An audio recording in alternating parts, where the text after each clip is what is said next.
welcome back to the latest edition of Terrace Talk. Only 2 games to go in the Championship this season. I think most people thought Norwich City were on the beach, and that was certainly the case on Monday at the Den. However, the change of manager has added a little bit of interest, I suppose, into this game. However, the pressure is definitely more on for Middlesbrough than it is for Norwich, and with that, delighted to have Jonny back on from the Boro Breakdown to give us a little bit of the lowdown from the club up there in Teesside, who are, I think, suffering a little bit in terms of their form as well at the moment.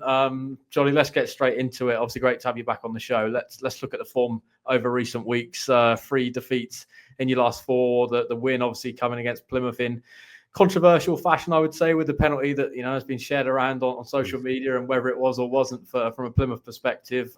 3 points outside the top 6 at the moment. However, destiny a little bit in your hands, given that you played Coventry on the final day and have the upper hand there in terms of the goal difference. So what's kind of the mood and the feeling, I suppose, because there's a few missed opportunities there in recent weeks that, I think had you have taken a couple of those, it could have looked a little bit more comfortable. Comfortable is probably the best word that you could describe it. To be fair, Adam, this season should have been a lot more comfortable than what it is. There's been so many results which have went against Middlesbrough for so many different reasons, really.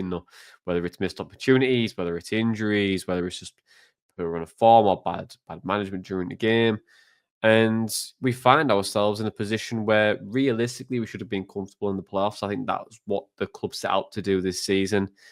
And now we're in a position where realistically we probably won't get it. And when you see clubs and you see them so close to the playoff positions, you instantly think, wow, that's a great season. I bet there's loads of excitement there. But I reckon if you ask about 90% of Boro fans, they would probably want the season to end tomorrow if it could. And I think that is really stark and very sad in a way that we feel that way. But there is just, although there's no pressure, everyone just feels resigned to we're not good enough and let's just park it there and maybe go again next year and see what happens. But yeah, it's been a very interesting season. Interesting being the key word. Comfort should have been something that we should have really been. We should really be in Sunderland's position, and we're not. And we're in a position where fans are starting to turn on Carrick, and fans are getting a bit.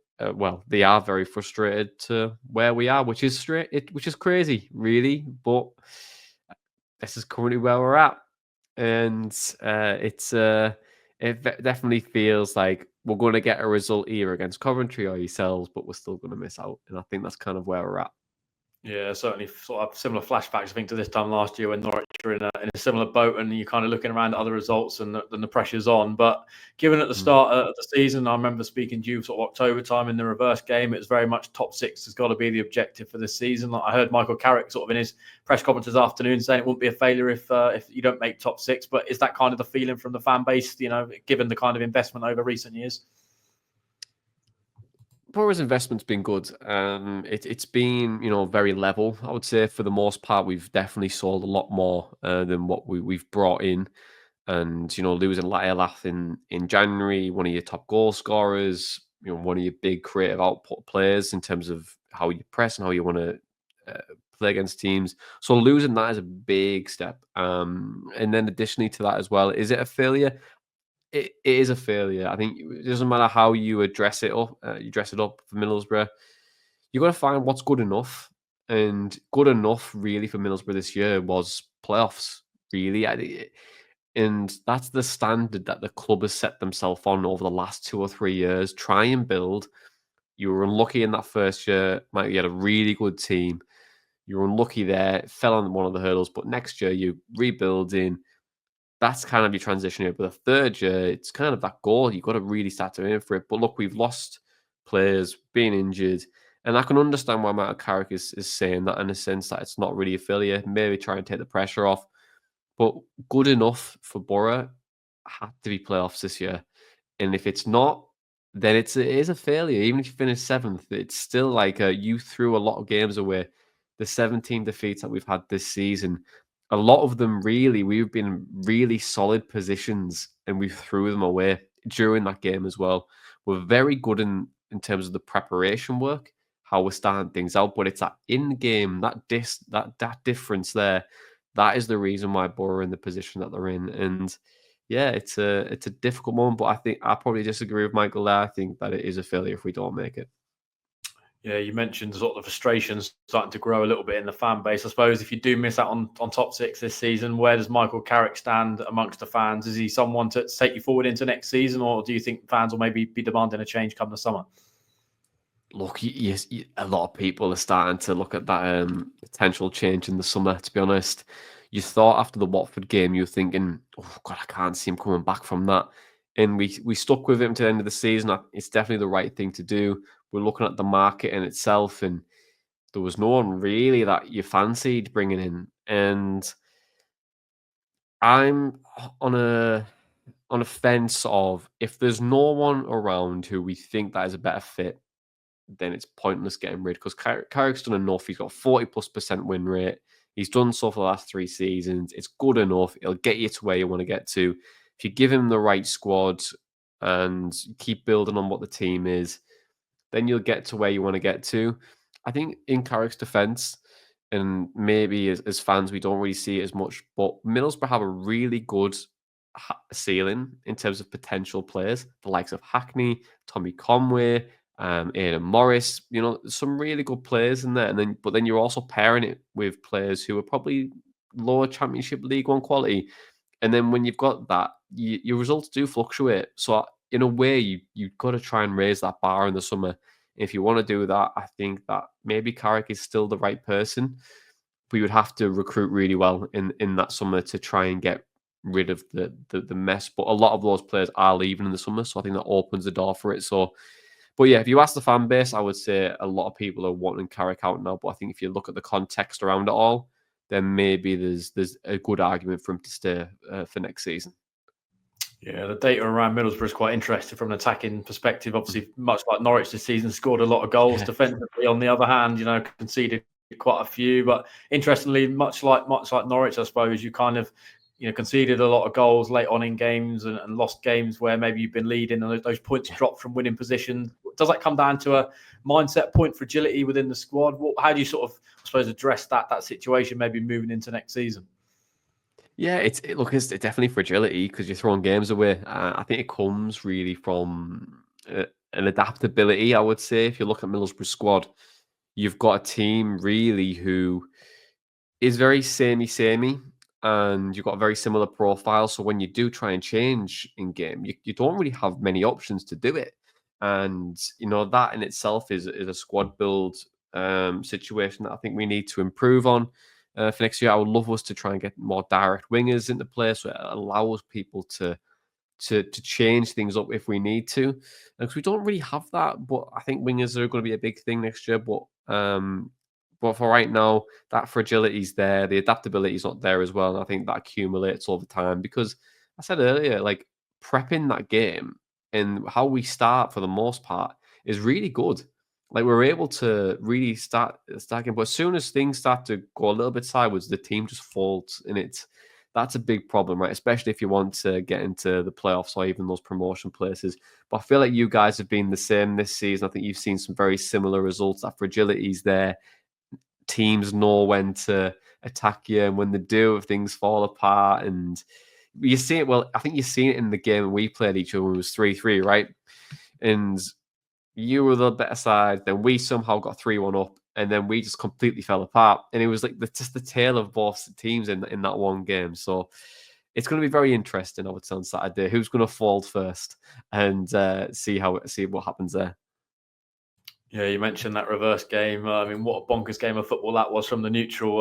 Norwich go 1-0 up and look comfortable, as you mentioned. You somehow managed to get yourselves 3-1 ahead. Obviously, the opportunity to go 4-1 ahead with the penalty that was missed by Conway and George Long, our reserve goalkeeper, who I don't think sort of put himself in the best of lights on that particular occasion, as he hasn't much this season. Pulls out a big stop and then signs with that absolute sort of screamer really from the edge of the box to pull it back to 3-2, and then Dieng sort of palming it into his net before Kenny McLean gets sent off right at the end. So what a bonkers game of football that was. Oh, it was brilliant, wasn't it? I remember like looking at that first half, I was like, wow, we've been fantastic after that. We have to go on 1-0 down. I remember the goal in the transition. We were thinking, bloody hell, that's a good goal. And then we really kicked on. You were thinking, hey, this could be anything, couldn't it? And that penalty miss was just a sliding doors moment in that game. If Conway does that, it's game done. Boro kick on, and you're thinking, what if? What could this score be? But oh man, to throw it away that day was so frustrating though, Adam. Like, you sat there going, and how many times have I felt this season where, Jesus Christ, we threw so many games away, and you just cannot believe we've done it time and time again.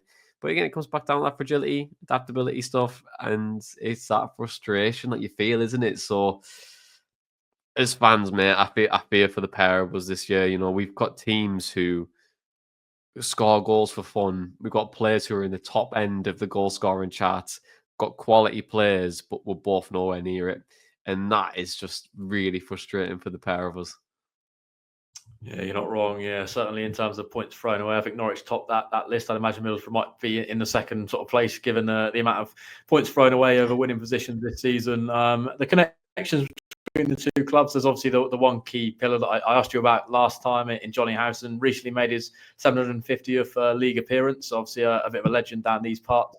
Clearly been at Boro now for quite a number of years. Is he still viewed in sort of the same light, or do you think maybe his sort of playing days are coming to a close at the Riverside?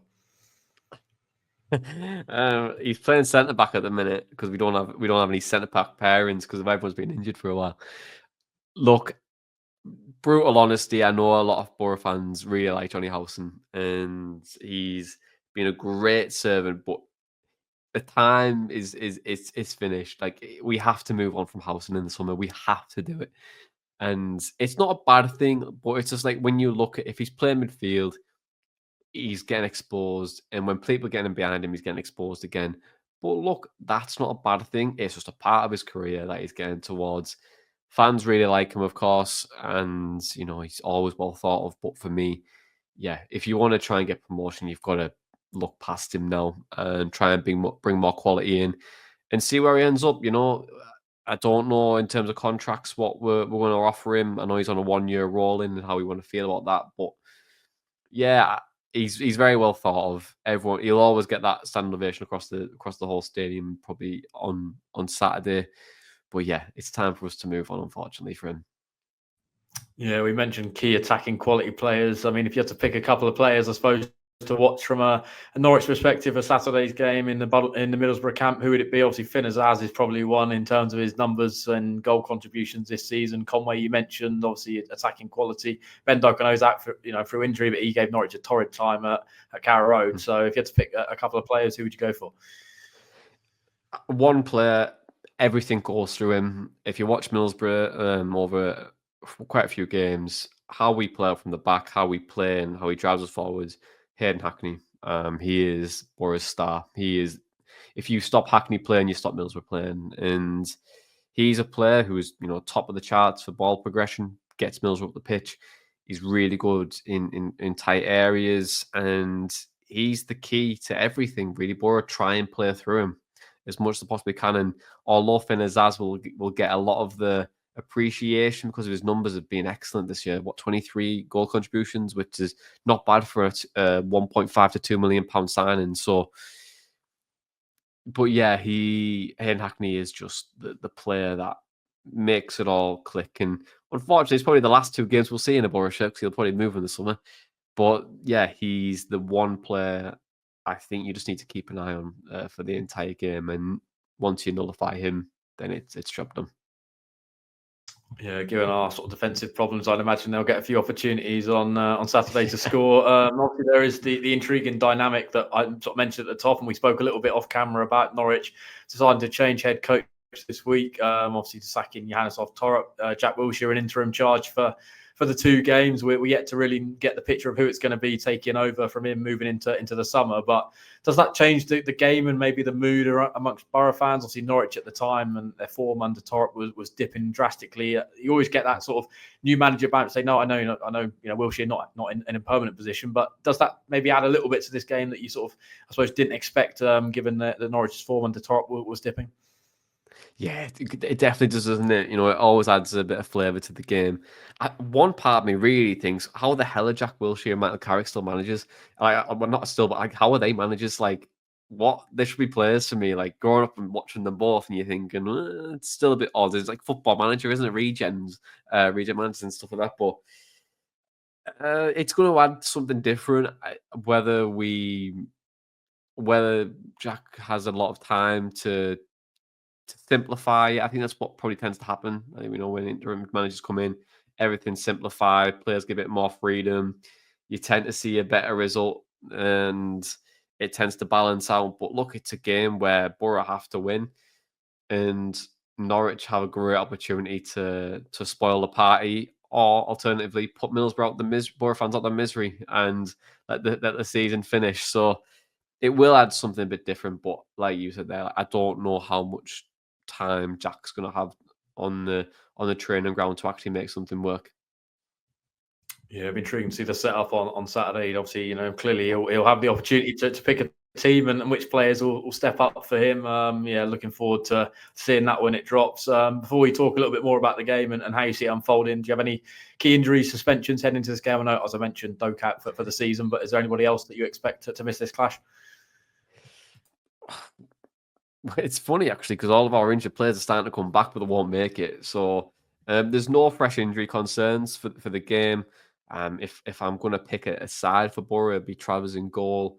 I still think Anthony Dyke still be right back with Howson and Vandenberg and as your centre backs. And then for left back, we'll probably stick with Samuel Illen Jr., Hackney Morris in midfield. And then that front four will most likely be Conway, Iniacho, Azaz, and Morgan Whitaker. I think that'll probably be your team. Or Marcus Force will be in the squad for Iniacho. So, yeah, we'll see how that goes. But Boro are quite limited to making really big changes. A lot of youth players on the bench at the moment. Still a few injuries that we have. But all the longer term injury players that have been out, they're just coming back into it now, and they just won't feature because it's a bit too soon and no point risking them now. So, yeah, that's kind of where we're currently at for Saturday's game. Yeah, obviously Boro have typically had the upper hand over Norwich in recent times, sort of since that Wembley day out, which I'd imagine you don't want me to remind you too much about. I suppose, how do you see it unfolding on Saturday? Obviously, as you mentioned, a huge game for Boro. It's a must-win. Anything short of a win and the season's completely done. So with all that pressure added on, do you think Boro have got enough in the tank to get the job done? Weirdly, Adam, I think they'll actually win on Saturday and get thumped against Coventry on the final day. So I'm going to go over 2-1. Both teams will definitely score because, we both love to ship goals in, the pair of us. So, yeah, I want to go 2-1. I do feel like we'll probably will get something, whether it be fortunate or what. It's a result that matters, and we have to deliver it, really. So that's the positive, Johnny, giving you that. And but realistically, it could be a 3-1 Norwich, and you'd be like, well, it's kind of what Boro's season's been about, really. And I think if that happened, that might probably be the end of Carrick. I think if we get beat 3-1, I think fans will just not have that. So, but yeah, going to go over win. But I don't know what you think. What are you going to go for? Yeah, I think I'm with you, unfortunately. I just think, given Norwich's form, as much as the change has happened and you naturally might get a response off the back of it, I just think that, as you mentioned, the short turnaround for Jack Wilshshire to try and get something in place, heading to Boro away, it's always a difficult place to go, particularly when the fans are going to be behind you from minute one, clearly with kind of the target and the objective set from the outset that you have to win. And I think Norwich have certainly showed in recent weeks they're fully on the beach and ready and preparing for the summer. So for those reasons, I just think Boro will have enough to get the job done, and it will make it an intriguing final day trip to Coventry for you guys. And before we round off, Johnny, just want to quickly plug where people can find the Boro Breakdown and all your guys' content. Yeah, you can find us on YouTube. Just search for the Boro Breakdown Podcast, and then find us on all your podcast providers like Spotify, Apple Music, anything like that. You can find us. Just search for the Boro Breakdown, and we're on all social media platforms as well. So just search for the Boro Breakdown there, and you should be able to find us. Excellent stuff. We'll link that good stuff down below, and of course, we'll all be at the Riverside on Saturday afternoon for this one. I'll be speaking to Jack Wilshshire tomorrow lunchtime, so full press conference on the YouTube channel before we make the trip up north tomorrow night and get up to our base heading into Saturday's game. Looking forward to it as always. The trip to Middlesbrough. Two clubs that are always being competitive in the Championship. Both score goals, as we said, but both leak a lot of goals. So hopefully it's not a 0-0. If not, those Norwich fans that are making the trip won't have the most enjoyable trip back home. With that, we're going to sign off. Thanks for joining us, and we'll see you.